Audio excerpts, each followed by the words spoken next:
Hello दोस्तों, राधे राधे। स्वागत है आपका हमारे चैनल में। आज मैं आपको सुनाने जा रही हूँ अर्जुन के पुत्र अभिमन्यु की छोटी सी कहानी। तो कहानी को पूरा जरूर सुनिएगा। भारतवर्ष के प्राचीन काल की ऐतिहासिक कथा महाभारत के एक महत्वपूर्ण पात्र अभिमन्यु पूर्व कुल के राजा पांडु के पुत्र अर्जुन तथा यादव राजकुमारी सुभद्रा के पुत्र थे। श्री कृष्ण और बलराम जी उनके मामा और गुरु थे। विराट नरेश की पुत्री राजकुमारी उत्तरा अभिमन्यु की पत्नी थी, जिनके पुत्र परीक्षित ने संपूर्ण भारतवर्ष में चक्रवर्ती नरेश के रूप में शासन किया था। कथा में उनका छल और अधर्म द्वारा कारुणिक अंत बताया गया है, परंतु अभिमन्यु जैसी ख्याति किसी भी अन्य महाभारत योद्धा को नहीं मिल सकी। अभिमन्यु महाभारत काल के सर्वश्रेष्ठ योद्धाओं में से एक हैं तथा सबसे कम उम्र की आयु में श्रेष्ठ योद्धा हैं। अभिमन्यु को द्वंद्व युद्ध में हराना असंभव माना जाता था। अभिमन्यु अर्जुन के पुत्र थे।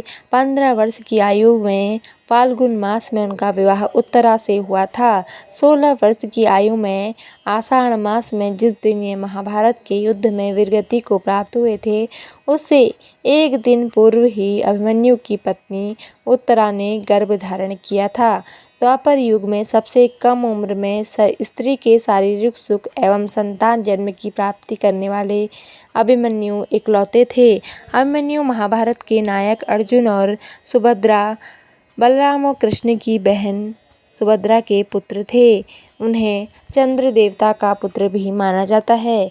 धारणा है कि समस्त देवताओं ने अपने पुत्रों को अवतार के रूप में धरती पर भेजा था, परंतु चंद्रदेव ने कहा कि वे अपने पुत्र का वियोग सहन नहीं कर सकते, अतः उनके पुत्र को मानव योनि में केवल 16 वर्ष की आयु प्राप्त हो। अभिमन्यु का बाल्यकाल अपनी नैनीहाल द्वारिका में ही बीता। उनका विवाह महाराज विराट की पुत्री उत्तरा और बलराम की पुत्री वत्सला से हुआ। अभिमन्यु के पुत्र परीक्षित, जिसका जन्म अभिमन्यु के मृत्यु के बाद हुआ, कुरुवंश के एकमात्र जीवित सदस्य पुरुष थे, जिन्होंने युद्ध की समाप्ति के पश्चात पांडव वंश को आगे बढ़ाया। अभिमन्यु एक असाधारण योद्धा थे। उन्होंने कौरव पक्ष की व्यूहरचना, जिसे चक्रव्यूह कहा जाता है, वे 7 में से 6 द्वार भेद दिए थे। कथा के अनुसार अभिमन्यु ने अपनी माता की कोख में रहते ही अर्जुन के मुख से चक्रव्यूह भेदन का रहस्य जान लिया था, पर सुभद्रा के बीच में ही निद्रा आ जाने पर व्यूह से बाहर आने की विधि वह सुन नहीं पाए थे। अभिमन्यु की मृत्यु का कारण जयद्रथ था, जिससे अन्य पांडवों को व्यूह में प्रवेश करने से रोक दिया था। संभवतः इसका लाभ उठाकर व्यूह के अंतिम चरण में कौरव पक्ष के सभी महारथी युद्ध के मानदंडों को भुलाकर उस बालक पर टूट पड़े, क्योंकि कोई भी कौरव पक्ष का योद्धा द्वंद्व युद्ध में अभिमन्यु को पराजित नहीं कर सके थे। भगवान बलराम जी के रौद्र धनुष के सामने कोई भी योद्धा, चाहे वो कर्ण, द्रोणाचार्य, कृपाचार्य, अश्वत्थामा या दुर्योधन कोई भी हो, अभिमन्यु के सामने टिक नहीं सके थे।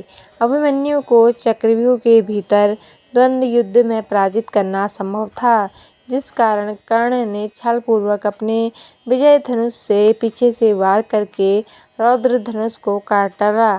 क्योंकि अभिमन्यु कुछ समय पाते उतने में ही उनके रथ को द्रोणाचार्य ने प्रहार कर दिया।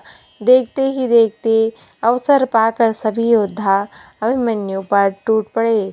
दुर्योधन पुत्र लक्ष्मण को यमलोक पहुंचाकर अभिमन्यु दुर्योधन के सामने वंश विनाशक के रूप में घृणित हो चुके थे, क्योंकि अभिमन्यु के बाद राजा के रूप में लक्ष्मण ही राज्य करते थे। ऐसी स्थिति में सभी कौरव महारथी के क्रोध, छल और अधर्म का सामना अभिमन्यु को करना पड़ा। जिस छल और अधर्म का सामना करते करते अभिमन्यु वीरगति को प्राप्त हो गए, परंतु फिर भी अभिमन्यु ने अंत तक धर्म का त्याग नहीं किया। मामा श्री कृष्ण का एक नाम रणछोड़ भी है, परंतु अभिमन्यु की शिक्षा में उनके बड़े मामा श्री बलराम की शिक्षा अधिक दिखाई प्रतीत होती है। कर्ण ने अंतिम क्षण में अभिमन्यु को ही श्रेष्ठ धनुर्धर मान लिया था। वे बहुत अधिक लज्जित थे। अभिमन्यु की मृत्यु का प्रतिशोध लेने के लिए अर्जुन ने जयद्रथ के वध की शपथ ली थी। तो दोस्तों, ये थी हमारी छोटी सी कहानी अभिमन्यु के जीवन काल में आधारित। तो दोस्तों, आपको कहानी कैसी लगी कमेंट करके ज़रूर बताएं और ऐसे ही ज्ञानवर्धक आध्यात्मिक कहानियाँ सुनने के लिए हमारे चैनल को सब्सक्राइब जरूर करें। धन्यवाद। जय माता दी।